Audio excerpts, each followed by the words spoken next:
What is up, everybody? It's Dr. Vibe here, host and producer of the award-winning The Dr. Vibe Show. As always, I'd like to say you're blessed, highly favored, a magnet for miracles, and a solution for someone's problem. And always, this is the home of Epic Conversations, and I'm the host of Epic Conversations. And we have I was going to say a new friend, but it's not a new friend. This lady has been part of the Dr. Vibe family for a little while online, but had become a real solid member of the family offline.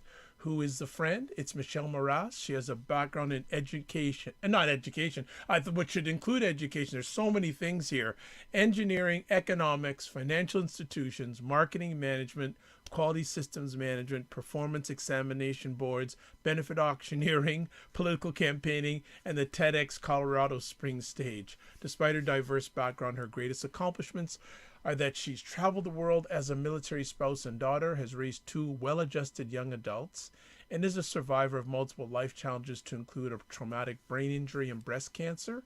She's a powerful survivor who elicits positivity that engulfs those in her presence to believe and be driven to achieve more personally and professionally. She's an inspired keynote speaker, success coach, corporate trainer, and executive director certified with the John Maxwell team. And actually, I saw John Maxwell this weekend, but I'm not going to get into that. Certified in both DISC personality insights and Reclaim the Brilliance. She's also the author of Eat, Drink, and Be Merry, A Glimpse into the Life Well Lived. And her second book, It's Not Luck, Overcoming Yourself, will be available this summer. Welcome back to the Dr. Vibe, home of epic conversations. Michelle Mras, what is up, Michelle? Hello. Nice to have you be back. Well, it's always a pleasure to have you back. What's been going on? Oh my goodness, what hasn't been going on? Lots of things have been happening. Wow, where should I start? Wherever, and just take off from there. Well, my second book is coming out this summer. You said that. First book is right strategically behind me, Eat, Drink, and Be Merry. But the other day we were talking, and I was a little miffed about something. And what I had told you was, I keep being approached, being told how lucky I am. It's not luck. And that's why it's like, we need to get on the show and have a nice conversation. Because think of my life. You know me, but the audience may not know me. People say I've got the gift for gab. I can go on a stage and talk. Well, it wasn't spontaneous. I joined a Toastmaster group to become a better speaker. And most of my life, I was told I was too loud to be an Oriental. I'm half Filipino, so I was too loud. So I was always trying to, mute my voice. And now speaking is what I do. So it wasn't luck. I worked on it, learned to control it, and now I'm funneling my talent that I thought was a curse, right? And then like the second one was, oh, you're so lucky you made it onto the TEDx stage. That wasn't luck. That took a lot of work. And what's really neat about it is, I had just obtained a traumatic brain injury. I was in a car accident. And that's about when I think I met you 2 years after that accident, but I was in a car accident. And that TEDx stage was really my swan song. I was told that I was going to lose my memory. And instead of getting better after the accident, I got better, then I got much worse. And by the time the TEDx had come, I was forgetting like every 5 minutes, forgetting everything I just said. So the TEDx was more of an ode to, can I do this before my brain goes away? And it was also a dedication to my mother-in-law, Mary, which the book came from, Eat, Drink, and Be Merry. But pretty much all these things that people are telling me I'm lucky for have all come from tragedy and fighting. So again, it's not luck. Well, let me ask Michelle, and before we get more deep into this epic conversation, what can you give a little bit more about your background to the audience? Because the first time you and I had a chance to share together on the show was back on November 14th of last year. We've had her Michelle and I have numerous conversations since then offline, and I know her good, not well, but I know her good. But what else would you like to share about your background with our audience that may be seeing you and listening to you for the first time? Well, first of all, what do I do for a living? You know, all of us have that little voice inside of our head that tells us that we can't do something. It's my job. It's what I do is I work with individuals and teams and groups, and I help peel back that layer of uncertainty, that veil, to uncover their full potential that's in there so that that little voice that normally says you can't becomes your cheerleader. And now I'm in that field because of my background. I mean, I'm a military child. My father was in the military over, I want to say, 25 years. And then I married my high school sweetheart, who also joined the military. And I've traveled the world. Oh, and actually, right before I first met you and started talking to you, I had just found out, well, I suspected I had breast cancer. And by the time I actually got onto your show, I was in full-fledged, definite breast cancer. So I'm a bit of a survivor, and I'm incredibly positive. I can almost see the positive side of everything. It's a blessing and it's a curse. Now, let me ask: were you always like this, open, sharing, or was it for a number of years? Was it for a number of years you were sort of to yourself, quiet? And if that was the case, when did the turn happen to become more open, more sharing? You will get mixed notes from that. I have some friends who say I was gregarious all my life, and family members. And then I'll have the other friends who say, you were really quiet. You were kind of into yourself. You were always kind of hidden. Well, I like to call myself an ambivert. It depends on my situation. And when I was younger, I was very insecure, very afraid of who I could be, what I was. And actually, one of the stories in my new book is the day I found out that I wasn't just American. You want to hear that? Absolutely, it's your show. I'm just steering. I'm just steering. You're driving the ship tonight. Okay, well, I want to say I was about 7 years old, and I was in maybe second grade, maybe. And the teacher had asked us, "What's your heritage?" And I said, "I'm an American." Well, we're living at Clark Air Base, Philippines, and everyone else was giving races. And I didn't understand because we're all American. And the teacher said, "No, you need to go home and ask your heritage." Well, at dinner that night, family sitting around the table, and I just kind of blurred out, "We're American, right?" And my dad, my mom, my family all look at me. I've got two older brothers and an older sister at the time. And they look at me like, what is this kid up to? I was pretty headstrong. I was headstrong. But I wanted to know. And my father says, "Well, I'm from New Orleans. I'm French, what we call French Creole." And then he went about grandma and being Cuban, and he was going about in our background. And he is, "But your mom is a Filipino and Spanish and Japanese. But she's Filipino and I'm Black. That's what you want to tell your teacher."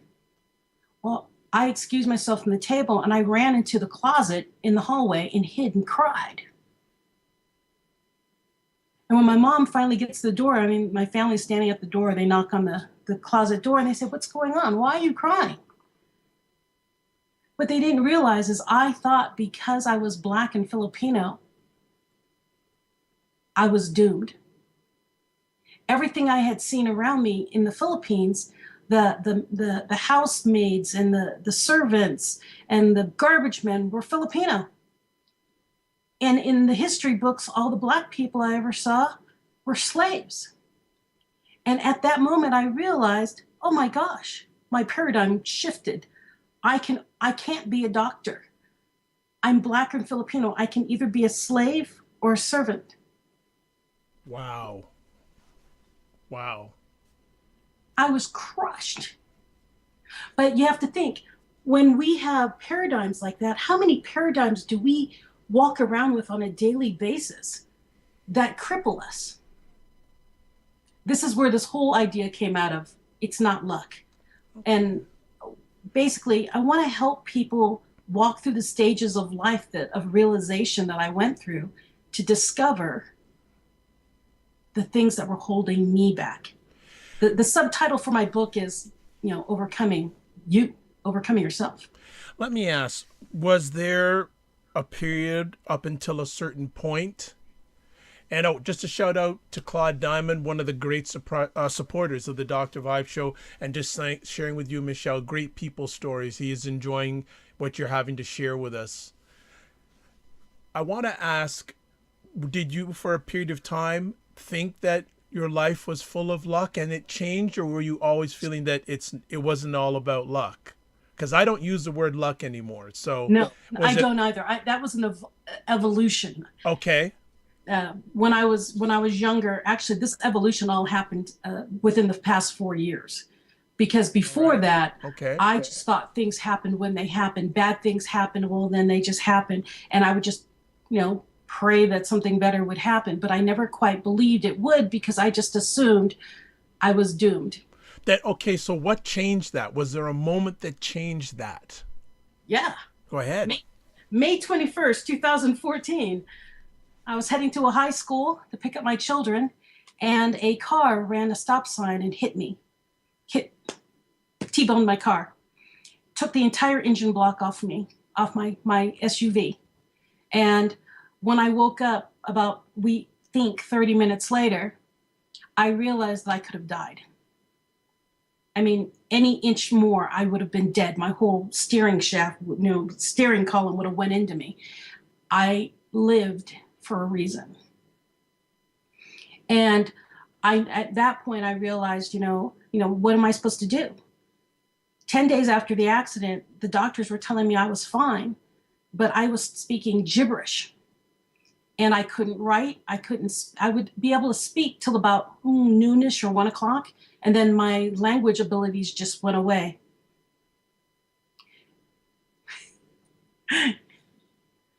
Yeah. So do you feel for most people, when they stop believing in luck, it takes an event such as that on the average? And I know you do coaching, so I don't know if it ever comes up in your coaching where you have people that have had a moment like that where they stop believing in luck and realize that things happen for a reason. Well, being that I am a coach, no, I don't suggest everyone go out and get hit by a car. No, it's just, we tend to need someone to guide us through that process, and that's what coaching is about. Now, my Eat, Drink, and Be Merry book, the first one, Mary was my mother-in-law, my teacher, then my mother-in-law. And she guided me to a lot of those thoughts that I make my own destiny. But in the mindset that I was in, that paradigm of what's the word I'm looking for? I was a victim. I was a victim of whatever happened to me. I never took ownership of what happened. And she would try to nudge that into me. And it wasn't until when spoiler alert, when she passes away, I realized that she was right. But it's very hard to get yourself into that mindset without a guide. Now, the car accident, that knocked some serious sense into me. But still, even after the car accident, losing my voice and being able to gain my voice back, that's really, I think, what happened. When the doctors told me I couldn't speak, I have 4 areas of brain damage that they were impressed that I could speak. I shouldn't be able to speak. And I remember thinking, Don't tell me what I can and can't do. My ignorance of my situation helped me survive that. I didn't realize that I shouldn't be able to speak, so I kept pushing. And I think that is about the point when I realized I own my reactions to things. I could either sit in the dark like, you know, they suggested I do, which was a good idea for the first month. But after that, I needed to make the decision for myself on when I was going to step out. And I had to take ownership of how much I would push myself. And so I got very introspective, understanding when my body was saying, enough, stop. You know, I'd get tingly in my head, or I'd get slightly dizzy, and I'd do, okay, I'm done, tapped out. I'm not talking anymore. I'm not walking anymore. I'm going to sit in the dark until my brain stops vibrating, is basically what it was doing. And that was one of the first steps I took to realize it's in me.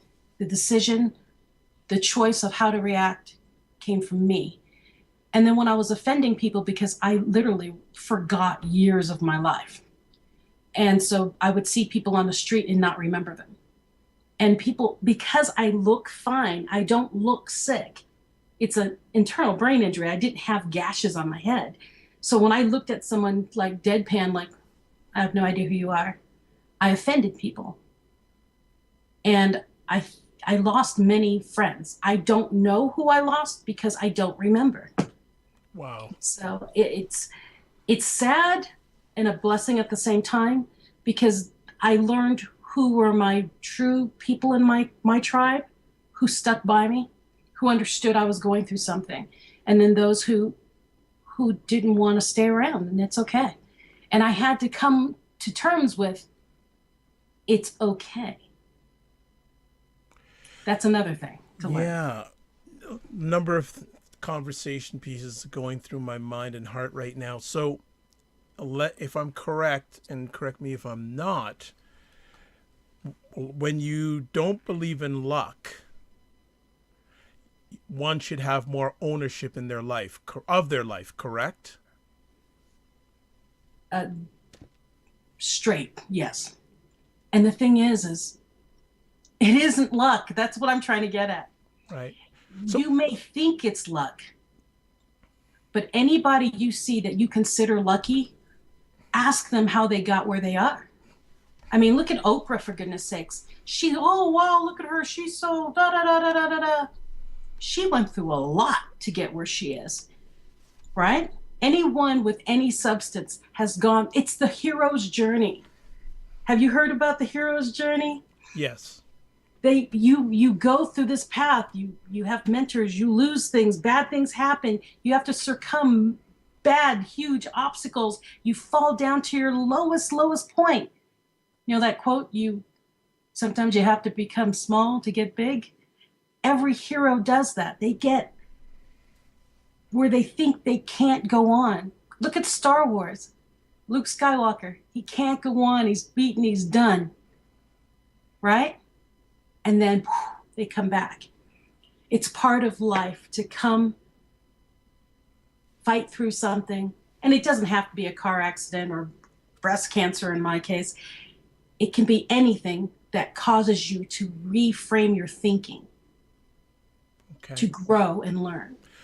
I have more conversation pieces for you, but I always put the audience first and my friends who come on the platform first. So this is, I don't think, maybe directly or indirectly involved in what we're chatting about, but Claude Diamond wants to know, who has influenced you the most in your coaching style, if anybody? Oh my goodness. There is somebody. Oh, okay. Yeah. He's actually a part of the John Maxwell teaching team. Okay. Yeah. His name is Christian. Okay. But yes, I'm a John Maxwell certified coach, so I have a lot of that. What was it about Christian that influenced you so much? He taught me to take a breath. Now, and I know that sounds insane, but I learned to listen more through Christian. As you can tell, I get kind of passionate and And in my coaching, I had to learn to back me off and open my mind and ears to listen for words coming out of my client. And he's a very calm man. His name is Christian Simpson. He's out in Europe. Okay. Yeah. But yes, I learned to calm down and listen. And it translated into my life, because now I'm pretty much always listening. So when I have someone like you tell me to talk, it's like, wow, I get to talk. Well, yeah, you people like yourself and other people I have the chance to communicate regularly, they don't talk, they share. There's a big difference. That's true. It's a huge, huge difference. Let me get you into this conversation piece. Why do you feel so many people believe in luck? It's what we're taught. Can you expand on that? It all comes back to education. You know, when you're a kid, they do, oh, so-and-so got such and such for Christmas. Oh, she's lucky. Or, you know, mom or dad, why don't I have blah, blah, blah, or why don't we live there? Oh, that's because they're lucky. You hear that.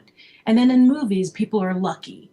I mean, or, you know, four-leaf clovers, people are, oh, don't cross that. I'm from the Philippines, so we have a lot of big superstitions. So it kind of gets ingrained in you as a child that luck is the way things go. But what they don't realize is people who are lucky make their luck. Even in bad situations, they find the positive or the learning lesson out of everything and turn it into their luck.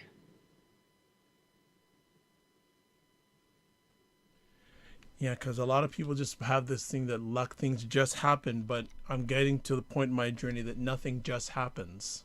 Nothing just happens. Wow.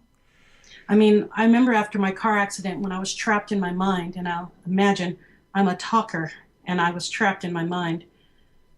I remember sitting on my couch thinking, why did you do this to me? I mean, I was very angry. You give me this ability to talk. You give me this ability to do so many things, and then you take my voice. What do you want? And I'm talking up. What do you want? And what I realized was God wanted me to step back, reassess, stop charging forward to whatever was going to happen, think before I move, make a plan. And I have. And that's what each of us needs to do. We need to step back from where we are and make a list of what do I like, what do I not like, what do I want more of, what do I don't want more of. And whatever I want more of, do more of that, whatever I did to get that, and stop doing the things I don't like the outcomes for. I mean, it's a very simple thought process, but it's a very difficult one to actually do.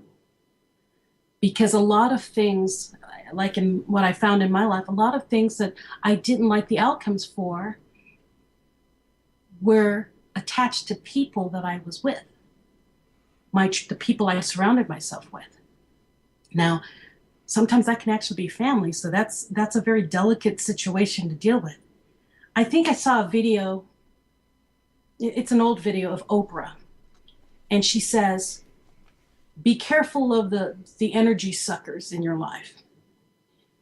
Surround yourself with people who give and take positive energy, but not ones that come in and just take.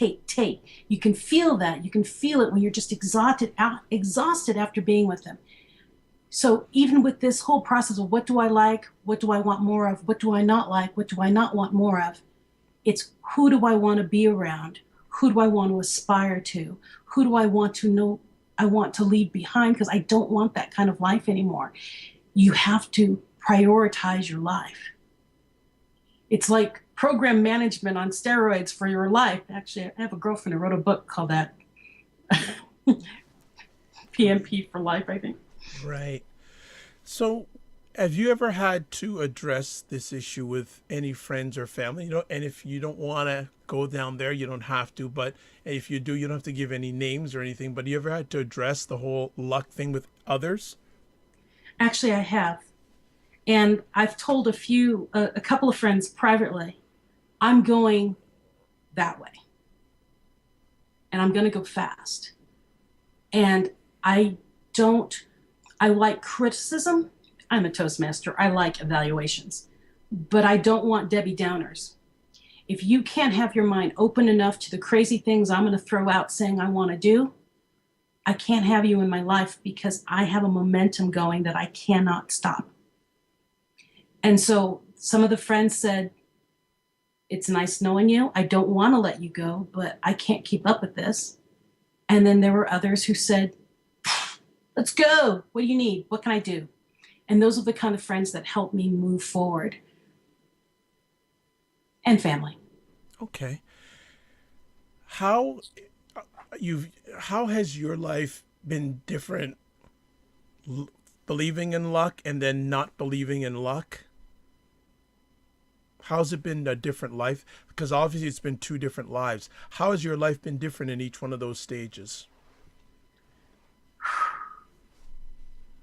Your audience may not believe this, but 4 years ago, I was a political consultant. Miserable in my job. I mean, I was doing it, I was good at it, but I was miserable. I get a big bump in the head, forget everything, and start anew, not believing in luck and taking control of what I do and what I don't do. 2 years later, I find out I have breast cancer. Now, please understand, when I stopped believing in luck and started taking control of what I did and what I wanted, my life has catapulted towards my dreams. And I mean, I'm like, pull me back, gone. I wrote my first book with a full traumatic brain injury. I shouldn't be able to talk, and I'm writing. Okay? With the breast cancer, yes, I had breast cancer, but instead of feeling sorry for myself, I mean, granted, I was scared to death, but instead of feeling sorry for myself, I said, okay, if this is a death sentence, what do I need to do before I die? And I know that sounds very obscure, but I wrote my own eulogy. I wrote my eulogy and I said, before I die, I want to meet that eulogy's expectations. And I wrote the next book while I was fighting the pain, basically. It was a distraction from the pain. And ever since I stopped believing in plain luck, I believe I make my luck. I believe you make your luck. All of you make your luck. And once I believed that, I was able to make goals and just hit them every time I wanted one. It's just life falls like dominoes when you stop believing in whimsy and take control of what your mind thinks. Now, here's something else that I did learn in this whole car accident, breast cancer thing. And I also believe it's key to know. I had to stop down talking to myself. That inside voice in your head, that's what shaped the book, actually, the second book coming out. I realized it was the voice in my head telling me what I could not do. And I had to tell it to shut up. I had to make friends with that voice. As my friend, he's another coach, he's another trainer at John Maxwell, Ed DeCosta said, yeah, but we all have gremlins in our heads. You got to make friends with those gremlins. You have to let them realize that you're a big girl now or a big boy now, and that they don't need to keep protecting you from everything, that you can envision that future. And one of the things I would do is I would meditate and I would see what I want next. I mean, I would see it. And then I would see all the mini steps in between. And basically, I would let that inner voice see. The worst that can happen is I fail, but I'll still be right here. if you let me keep going, stop telling me I can't do it. If you let me go to step, 3, 4, 5, and 6, the worst that can happen is I might get stuck at 5, but I'm still not here anymore. I'm there. Make friends with your gremlin in your head. When you're dealing with any of your coaching clients, does this subject either directly or indirectly ever come up? And how do you approach it with, how have you had to approach it with any of your clients? It actually always comes up. Okay, good, good, good. It's like the first thing that always does come up, but I can't. Well, that's one of my rules. You're not allowed to say can't. There's always another way. Or when there's a sentence and they say, well, blah, blah, blah, blah, blah, I'd like to do but. Well, but's the big negative. It's not. It's a not. No, you can't. No, that word does not belong in your vocabulary because everything is possible if you truly want it. And the way I address it is, oh boy, how can I? Honestly, the way I've approached it the last couple of times it's happened is I gave them a homework assignment as the coach. Write your own eulogy. And honestly, I got that idea from an author. Her name is Judy Carter. She's a comedian. She wrote a book, story of your life or something. The story of you. And writing your own eulogy really puts in perspective what you truly want in life. It's how you want people to remember you. And that is a good slap in the face. Because you write your own eulogy and you realize, I haven't done this, or this. Well, are you trying to become happy with those things? Or will those things make you happy? You've got to come at it a different way. Do you think making $180,000 a year is going to make you happy? Because if you think that, it's not. Something else will pop up. Your expectations will rise. You'll need more. The thing is knowing what you want in your life, you narrow yourself down to what will make you happy. And I know everyone says, oh, money will make me happy, or, oh, if I get that car, I'll be happy, or if that person falls in love with me, I'll be happy. Happiness should not ever come from an outside source. You need to learn to love the gremlins in your head, but then love yourself as you are. And if you don't love yourself as you are, what do you want more of? What do you want to improve? And then if that's the case, then start working on that. Because once you love yourself, everything else starts falling into place. That person that you wish would love you, the person who truly does love you for who you are, will find you. That job that you were meant to be will come to you once you are centered as you. I got really mystic there, didn't I? Okay, you're good. You're good. You're rocking. Just some feedback here. Charisse Taylor comments, I love that, making the gremlins your friends. She really liked that. Let me ask, and yeah, Charisse and Claude and whoever else is in here live, please feel free to ask questions, provide comments. You're always on point, big time. So how is the book coming along on this subject? It's done. Wow. Actually, you helped me with the title. That's what was holding me back. You're kidding. Come on, you're joking. No, I am not joking. I kept trying to call it Fearless, and it's like, that's not it. That's not it. And then when I got on the call with you the other day, and you said something, and I said, but it's not luck. Oh, yeah, that's exactly what I want to call it. It's not luck. Overcoming you. And so now it just has to go through the editing process at least twice, and it'll go to the publisher. How has writing the second book been different than writing the first one? Because it seems to be two totally different topics. How's it been a different? It isn't. Okay, go ahead. because the first book was how to live a life of joy and fulfillment and love. What the feedback I got from that first book was, you tell us, how wonderful it is to have this life, but then you don't tell us how to do it. Second book tells you how to do it, how to achieve. And basically the book it's more like a workbook. So it's like, well, that's not like, there's 12 chapters. And at the end of each chapter, I ask 5 questions that kind of step you into the next bit. So like, why are you stuck?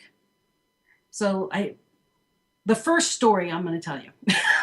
The first story is about my youngest child, who's very rambunctious, always was an escaped artist. And one day I'm cleaning out their closet, and I turn around, and they were having a tea party behind me, my two children. And I turned around, and the youngest was gone. And I go out, check in the restroom. Nope, not there. I come into our living room, which has vaulted ceilings, like 20-foot vaulted ceilings. And there's a staircase that goes up the side of the wall, about, I want to say, 12 feet up. My toddler had climbed on the outside of the stairs and was clinging for dear life at the very top of the stairs. And I went, oh. Now, first thing mom wants to do is run up the stairs and grab her. But she needed to learn what she had done and realize how far she had come. So I stood below her and I said, you're okay. I'll be here if you fall, but I believe in you. You can make it back down. Just do what you did. Go back. And I followed her down all the way down the stairs. And when she got to the bottom, she looked up and she said, Mommy, I was really far. I said, yes, you were, baby, but I was here to make sure you didn't get hurt. Now, the lesson on that is, how often do we get to something so magnificent, and right before we actually get to that wonderful thing, we stop? So I ask 5 questions. Where are you stuck? Why are you afraid of passing through that? What's the worst that could happen if you achieve that? Right over that point of fear. What's the worst that can happen? And so the book does that. Every chapter gives another little story, then asks you another five or six questions. Excellent. Well, thanks for giving us a little preview. We appreciate that. But when it comes out, we're expecting you to come back on and officially give the launch it deserves, right? Okay. Good stuff. Sharice Taylor has she won't let go of your gremlin comment. She said, I think so many people are so focused on making the gremlins go away, and it steals their attention and time. It does. The thing is you don't want your gremlins to go away. The gremlins are those are lessons learned from the past. The gremlins are trying to keep you safe. Another way to think of the gremlins are guardians. They are protecting us. We have metaphysical guardians in our head, but we also have real guardians, like our parents and our older siblings and our friends who don't do that, you might get hurt. Your gremlins are doing the same thing. This is something, you're going towards something we're not used to. You're going towards something we've never seen, so we don't know how to formulate an answer or a solution. So the gremlins say, you can't do it, don't do it. You're not good enough, don't do it. You hear it from your friends and your family. What, you want to write a book? Don't do that. You don't know how to do that. Do you know how to do that? You hear that. Those are physical and metaphysical gremlins, but their whole purpose is to protect you from harm. And the way you get rid of gremlins, instead of trying to get rid of them, because you can't, is make friends with them and make them realize that you got this. And the way I've done it, and I suggest if you have any gremlins in your head, and I'm quite sure you do, think about what you want and make a visual picture in your head. And I mean, I'm smell it, taste it, hear it, everything. Try to make it as perfect of a vision as possible. And then your gremlins won't be so afraid of it anymore. Make friends with your gremlin.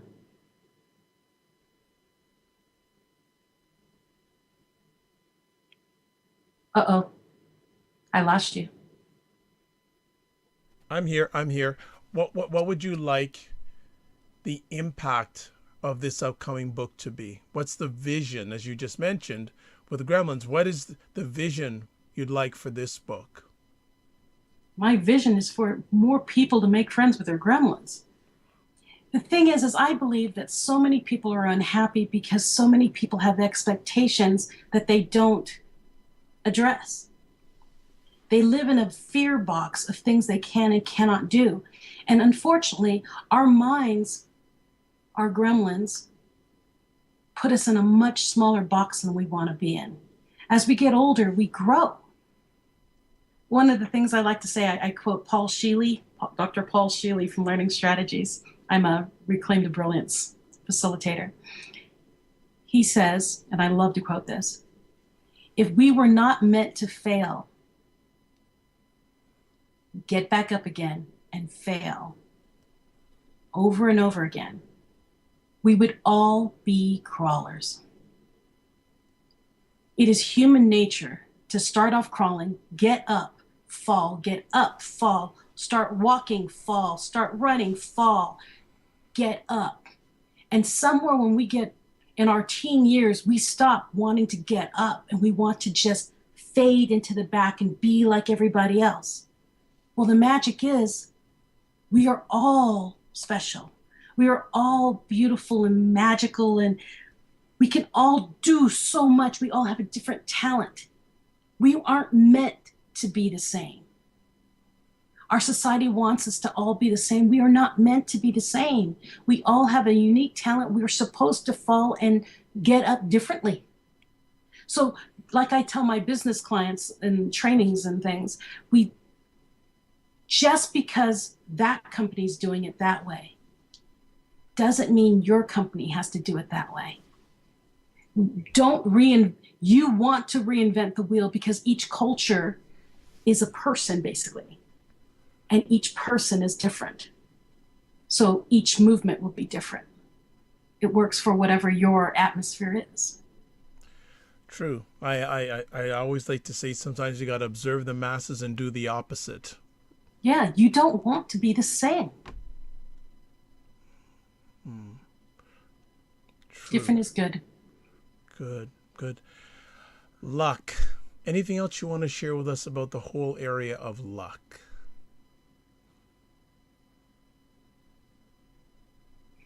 I know something's going on in that mind. I can tell. Do share. I know a little bit now. No, it's like we have a time limit here. No, we're good. But go ahead. Own what you do. Own what you do. What do you mean by that? What does that look like? Growing up, I knew several women, young girls, they weren't women yet, who, this is going to be a touchy subject, I'm sure, they would go with boys so they can get pregnant. Well, and I would say, why? Well, because if I get pregnant, then he'll love me. No, it won't. Well, if he doesn't love me, he'll at least stay with me. But if he doesn't love you, do you want him to? Take responsibility for your actions. And I know I use an extreme with the girls that were pregnant and wanting to have more babies just to keep somebody with them. And what I realized was, let me back it up. I grew up in Sodom and Gomorrah, okay? Clark Air Base had a prostitution ring that pretty much was around the outside of the base. And people made bad choices. They would drink too much or do drugs or whatever. And then would be surprised when they got put on international hold or prison or kicked out of the Philippines or whatever, became alcoholics. You have to take responsibility for what you choose to do, and not for the next immediate response, for what it's going to do for you in the future. So, like in one of my most recent talks, I told people, Facebook, Instagram, all of those social media things. You might think it's cute to be, drinking and taking your top off or whatever, something rude you did on Facebook, and you think it's funny.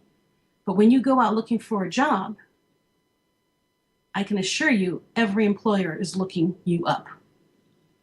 They give you a resume, you give your resume, and they go algorithm through every social media. They will know everything. This generation, when they're 40 looking for a job, will have things pulled up on them when they were 19 on Facebook, and it will burn them.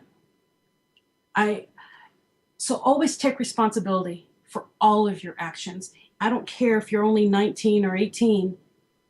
It's social media. It's life now. It's forever. So yeah. That's a good point. It's a good example you brought up, because someone could say, oh, well, I didn't get the job. I guess it was bad luck.